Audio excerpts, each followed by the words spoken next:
Hey everyone and welcome back. Now in today's video we'll be discussing about the AWS Data Sync service. Now AWS Data Sync makes it simple and fast to move large amounts of data online between on-premise storage and S3, EFS or FSX for Windows file server. So this can be better understood with this diagram where on the left hand side you have an on-premise data center and on the right hand side you have the AWS region, and connecting them it can be an internet VPN connection, etc. So on the on-premise data center you have a shared file system, maybe NFS or SMB, and you also have a data sync agent. On the right hand side you have a data sync service which is associated with S3, EFS and FSX. So what you can do is you can migrate the data between both of these locations. So for example, let's assume that you are uploading some data to S3 and you want to migrate that data to the shared file system which is part of on-premise. So you can make use of data sync to do that. So let's do one thing, let's jump into quick demo so that this setup can be better understood. Now first of all, we have our S3 bucket that is available. Let me show you. We have a S3 bucket called as Demo California bucket, and this S3 bucket has two video files that are available. Now in order to simulate this on-premise data center shared file system, what we are doing, we are making use of a EFS that we have mounted on a EC2 instance. So this is the EC2 instance where we have mounted our EFS, and we also have this data sync agent that is running on the AWS itself so that it is easier to show you the demo. Alright, so this is the data sync agent that is available. So let's do one thing, let's look into how we can sync the data from this S3 bucket to the EFS file system. So currently I am connected to the EC2 instance where our EFS volume is mounted. And if I do a df-h, you see that we have a EFS volume that is mounted on a path of /EFS. So currently if you go to /EFS and I do a ls, you'll see that there are no files and folders that are available. So let's do one thing. Let's quickly go to the data sync service and I'll create a task. Now the location of the task would be S3 bucket. So what we intend to do, we intend to migrate the data from S3 to the shared file storage. So I'll say S3 bucket, the name of the S3 bucket, we'll select the Demo California bucket that we have. Let's do a next. And the configuration here, within the location type you see you have NFS as well as SMB, which is the server message block.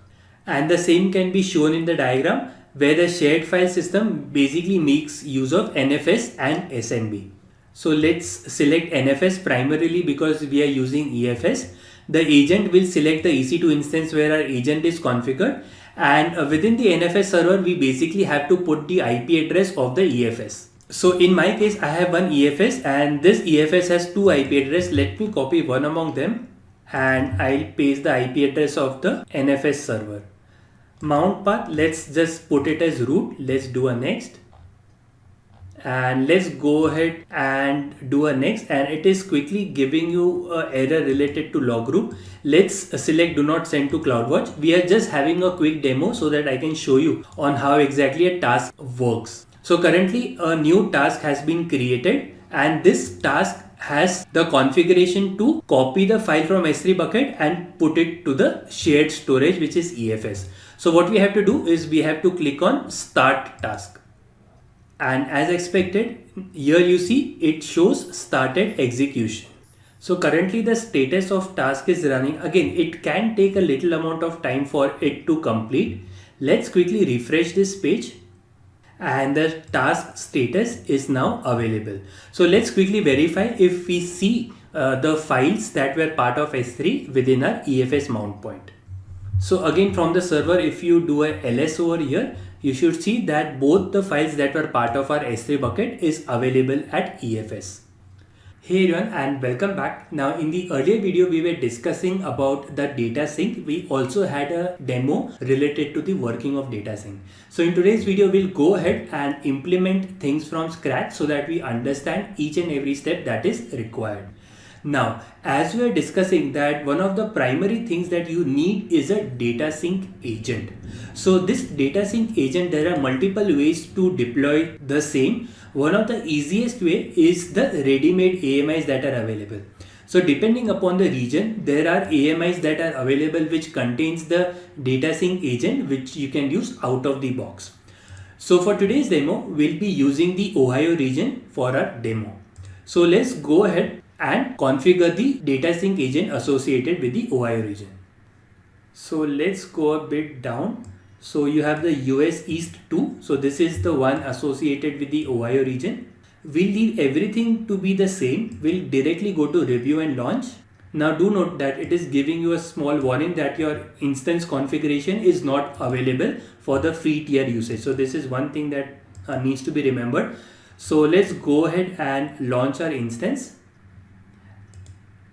Great. So let's call this as data sync agent. Great. So coming back to the slide, we have configured the data sync agent directly from the AMI.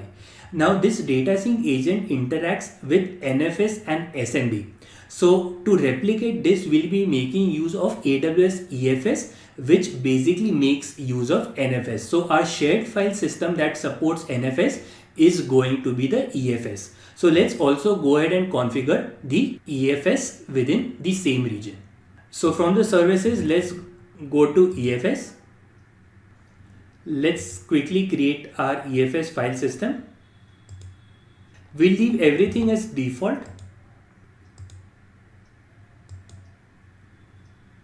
Great. So now you see that it is still within the creating stage. So let's quickly wait for a moment here. Alright, so it took few minutes and our mount target state is available. Now few more important things that you have to make sure. First one is that this data sync agent, make sure that you have an appropriate security group rule here. So one of the things that you need to ensure that it allows port 80. So let's quickly open the port 80 here. So within the inbound rule, let's add a rule here on port 80 and let's allow it from 0000. In a similar way, since we want to mount the Elastic file system to our EC2 instance, we have to make sure that the security group associated with the EFS allows mounting. So currently if you see that EFS is associated with the default security group. So let's go ahead and filter by the default security group ID. So here within the inbound rules, currently there is no rule associated with the port where we need the EFS. So let's associate a port 2049 and we'll allow it from the entire VPC CIDR, which is 172.31.0016. So this is basically the default VPC CIDR. Now let's go ahead and copy the public IP of the data sync agent and let me paste it within the browser. So you should see a message something similar to this which states please specify an activation region. So this means that things seems to be working fine as far as the data sync agent is configured. Next thing, let's go to the data sync service. So I'll click on get started and within here the service endpoint is the Ohio region and within the agent address we'll copy the public IP associated with the EC2 instance which contains the agent. So let me paste it here. I'll click on get key. Great. So now you see it is showing the activation key. Let's call the agent name as demo data sync. Once done, you can go ahead and create the agent. Great. So once the agent is created, so what we have our agent created and also associated with the data sync. So what we want is now we want to perform certain operation like copying the files from S3 to EFS. So that operation in data sync is referred as task. So whenever you go ahead and create a task, there are certain location types that are available, which are EFS, NFS, S3 bucket and so on. So depending upon from where you want to perform the data transfer, you can go ahead and associate a location type accordingly. Now, before we go ahead and set this, let's quickly create a new S3 bucket. So I'll go to the S3 console And let's create a new bucket here. I'll call it as demo data sync bucket. I hope this name has not been taken up. I'll go ahead and create the bucket. And within this bucket, we'll upload certain files. So I'll click on upload. So I'll upload certain image files that are available. Great. So anyways, you can upload any random file that you intend to do. Once this is done, within the location type, you can select S3. And within the S3 bucket here, let's select the bucket that we have, which is the demo data sync bucket. And within the IAM role, you can just select auto generate and let's click on next.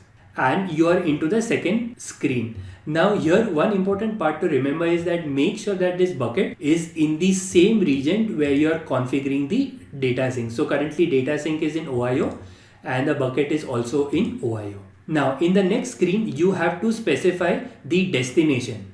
So in our case, the source was the S3 bucket and the destination is going to be the shared file system, in our case EFS. So under the location type, you see you have NFS and again EFS supports that and SMB. So we'll use the first one and within the agent, we'll select the agent that is configured, and within the NFS server IP, you have to specify the IP address of EFS. So within the EFS, we have 3 IP address. Let's copy one of them. I'll paste the IP address here. And within the mount path, I'll just select it as root. Let's go to next. And within the task name, let's just call it as demo task. We'll go a bit down. In case if you want to perform logging, you can do that. But for our demo, let's disable the logging over here. Once done, you can do a next. It will show you a review screen. If things are fine, you can go ahead and create a task. So currently it is in the creating stage. Now till the time it is going ahead and syncing the files, let's go ahead and mount the EFS to one of our demo EC2 instances. So I have one EC2 instance that is available based on Amazon Linux. We'll mount this EFS volume to this EC2 instance. So let me quickly log in. So currently I am logged into the Amazon Linux 2 base instance. And going to the EFS console, you can go ahead and use the EC2 mount instruction so that you get the exact command. Let's go ahead and run these commands in our instance. So this is the first one. Let's go down and you are seeing the mount instruction related command. And let's go ahead and mount our EFS. Great, so things seems to be working fine. If you want to quickly verify, you can do a df-h and you'll see that our EFS is mounted in this specific directory. And within the EFS, you see the task status is available. And now what you can do is you can go ahead and click on start. Great, so now the task is running. Let's quickly wait for a moment here. Now here you can also go to the history and you will see the exact information related to the overall status of your task. So it's in the launching state. Let's quickly wait. And now you see the status is success. So going back to the CLI, if you quickly go to root EFS and when you do a ls, you should see that both of our files is now synced to EFS. Great. So that's the practical aspect of how you can configure the data sync from scratch.